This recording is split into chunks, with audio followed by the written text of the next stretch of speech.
Hello there, ladies and gentlemen. I am the CHALL from Chal Sport, your YouTube sporting network. Third signing done and dusted. Hartlepool's Luke Molyneux has signed a 2-year contract with the mighty Rovers. Now, before we get started, make sure you do like, comment, subscribe, click the notification bell to never miss a YouTube video. And for now, let's get straight into this one because there's a lot to discuss on this particular deal.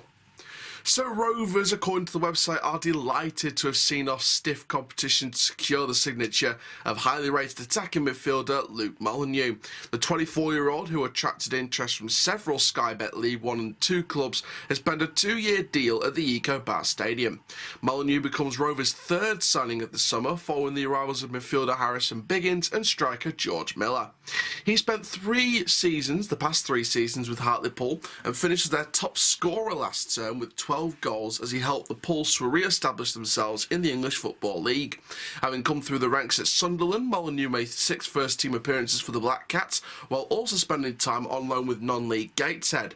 It was later in the same campaign that he joined Hartlepool, with a temporary move there swiftly made permanent in the summer of 2019. He quickly became a fan's favourite at Victoria Park, with his goals from distance becoming something of a trademark. Molyneux spoke to the Rovers media ahead of his deal, saying, "I came here, spoke to the gaffer, and it was a no-brainer. I just want to be a team that can get me up to where I want to be. As soon as I showed up to the ground, it was a no-brainer seeing the stadium. It is a huge club to be part of, and I know it's going in the right direction. I want to be a part of that." Now, the manager, Gary McSheffrey, says he has the intuition to go and be the match winner, but he's got the work ethic to put a shift in as well. He'll run all day for you, press from the front well, but more importantly, he comes to life when you get the ball. He can have a quiet game, but be the match winner with that left foot. One thing I like about him is his no-nonsense. If he gets half a yard, he'll get his shots off, and I feel we've missed that in the squad. So that is everything that we know from the deal. It's a 2-year deal. It's obviously a free transfer because, of course, he was offered a new deal at Hartlepool, but he rejected. But let's now speak about my thoughts on the deal that brings Luke Molyneux to Doncaster Rovers Football Club. Let's go. So there we are, ladies and gentlemen, that is the signing of Luke Molyneux. Now, am I happy about this? You bet your life I am. What a player we've got on our hands. Still at 24 years old as well. Just what a player we've got. Now, you know this guy has real interest. I mean, there was reports, just over a month ago, or nearly a month ago, via the 72. You know the 72. There was links to Barnsley, there was links to Derby, there was links to Hearts in Scotland as well. And there was also, at one point, a story around Portsmouth and how they've now cooled their interest in Molyneux a month ago. But the fact there was interest there from the likes of Pompey, Derby and Barnsley. And the fact that, I mean, we don't know 100% whether they're the clubs, the League 1 clubs that were fighting for his signature. We know there were League 2 interest as well. I think I saw on social media some Bradford fans wanted him. I don't know where I saw it, but I think it was on Twitter or something like that. But I know I think a few Bradford fans wanted him. You know, in terms of other League 2 clubs, I don't know who else wanted him. But the only clubs that I've seen either linked to him or fans that wanted him, you know, you've got things like Bradford, you've got Derby mentioned, Barnsley mentioned, Hearts in Scotland was mentioned, Portsmouth at one point. So if it's true that we've beaten off people like Derby and Barnsley and Portsmouth and Stockport, if Stockport were interested, and Bradford, I mean, Stockport I wouldn't really count Stockport, but let's just take the 4 clubs that I mentioned. Bradford, some of the fans wanted him. Barnsley, Derby, Hearts, Portsmouth all wanted him reportedly. So if we've beaten off some of those clubs like your Derbys, your Barnsleys, your Portsmouths and your Bradfords and your Hearts, then I would be very happy about the pulling power at this club right now. Because you've got a player here who, again, like I said it in the George Miller video, I said it when we did the video about George Miller, looks like the current theme in our transfer market is high energy, high work rate, pressing offensive players. exciting attacking football, 4-3-3, high press, high swarming players, work rate, energy for 90 plus minutes, doesn't stop running, and just swarms the opposition. And again, signing number 3 matches the kind of style we look to play. All 3 signings are high energy players with a load of work rate, doesn't stop running for 90 minutes, doesn't stop giving their all in, tenacious players, high press, high swarm. That seems to be the direction we're going in now, because I mean, don't take this the wrong way, Gary McSheffrey, if you're watching this. If you're bringing in all these high-pressing, high-swarming offensive players and we play defensive football, that's a sackable offence, because you've got 3 players there already, 3 new signings that are high-press, high-energy, swarming, attacking football players. They play attacking football. They are primed for attacking football. So if I ever see defensive football at this club next season, I'm going to go ape. Because when you've got attacking talent like that at your disposal to play attacking football, if I see defensive football, sideways, backwards, BS again, like I did when we saw Wellens play that style of survival football in League One last year, we saw that survival football. If I see survival football this season, with all that attacking talent that we've brought in now, what's the point in bringing that attacking talent? That's a sackable offence. So I think it's highly likely we're going to play attacking football next season. I think it's highly likely we're going to play high offensive, high pressing football this season and counting. Obviously, one thing Luke Molyneux spoke about was the direction of the club, the ambition of the club. I watched his interview. The ambition is to not just be in League One, but to be in the Championship. Obviously, it's great hearing it from someone like Luke. And, you know, I think I tweeted this. If you get football people making football decisions and you get non-football people making non-football decisions and focus on the business side of the club, it works. It works in tandem, you know.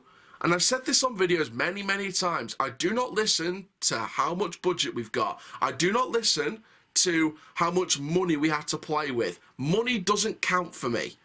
And the reason why is because if we shop smarter, we can be better equipped than other teams with bigger budgets. Let's not be real here. I think, let's be brutally honest, shall we? Teams like Stockport and Bradford, they're going to outspend us money-wise. But if we shop smarter and we finish in a higher place in the table than them, then we have done the better business. It's not rocket science. So for me, I mean, rounding up these 3 signings to start with, Biggins, box-to-box midfielder, in the centre of the park, work rate is amazing, energy's amazing, you know, does the job, good signing. George Miller, 23, room to grow, striker, pressing forward, playing the right way, you've got yourself a good goal scorer. Has a decent goal scoring record from last season on loan at Walsall. I think it's a no-brainer. Number 9 as well, good talent. Molyneux, attacking, winger, can play at centre attacking midfield as well. I've had a couple of Hartlepool fans saying, well, I've rarely seen him at Cam. Trust me, I've seen him play Cam. Well, not seen him, but I know that he can play Cam. I know he can play in that position if needs be. You know, it's not the best position to play him in. The best position is on the wing with Luke Molyneux. So, play him on the wing, but if you need to, you can play him in that Cam role, if you need to. But we've got a player here who can play the Cam role, but mainly plays on the wing, cuts in with that left foot, tenacious winger, has a good go from goal from outside the box, decent left foot on him. I think we've got a good player on our hands, a really, really good player. And his ambition is to play in League One. His ambition is to be a part of a squad that wants to get back into the Championship long term. That's got to be good news for the fans, surely. That's got to be really good news for the fans. And if we start to see football that we can take going... I mean, if we see this attacking football and it's football that we see going forward, and that's the philosophy we want to emulate, then, you know, the sky's the limit this season. I think I'm getting more and more confident every single signing goes by. Every signing that goes by, I get more and more confident about this season upcoming and where we're going to finish. I think 72 put like a bold prediction tweet up, and I replied saying, I think we'll get to round 4 or 5 of either one of the main cup competitions, the FA Cup or the Carabao Cup, either round 4 or 5. And I think we could finish in the top 4 this season. I think we've got a genuine chance of finishing in the top 4. But I'm not going to confirm my predictions yet because, like I said in previous videos, there is about 10 to 12 teams in League 2 that have a decent shot of promotion this season on paper, including us. So we'll see. But I think for now, it's another fantastic piece of business for the club. And like I said, football people making football decisions works. When you have non-football people getting involved in football decisions, it just screws everything up. There is a way better recruitment team in place now. There is a way better structure in place now on the football side of things. And we're now starting to see things clicking. Now, the next stage, keep doing the transfer business we've been doing because our transfer business has been wicked so far. The next stage is on the pitch, on the actual match day pitch, in pre-season, in the league, in the cups. Do what you do in training, take it into a match, play that style of football, try and rip teams apart. And if we're sitting here in the new year, in January 2023, and we are top of the league, or we're in the top 3, either by a decent number of points, or we're fighting amongst the sort of clutch of clubs in the top 3 or the top 2, then we could be in for a great season. We really could be in for a great season.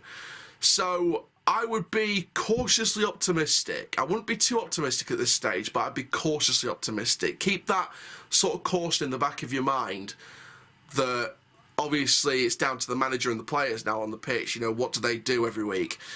But I would have some optimism with caution. I think if we start making more signs that we have been doing, I'd take the caution out of it and just be optimistic. So for me, I think it'll be a good season anyway next season, but you know, this sign just makes it better and better. So welcome to the club, Luke Molyneux. Thanks for liking my tweet, by the way. And yeah, good luck to you in Doncaster. I can't wait to speak to you before and after games as well, just like I am with George, with Harrison, and for the remaining players that are returning from last season. So there we go, guys. Thank you very, very much for watching this video. Make sure you do like, comment, subscribe. And for now, I am the CHALL from Chelsea Sport. That is full time. What a window we're having. Rovers till I die. Come on.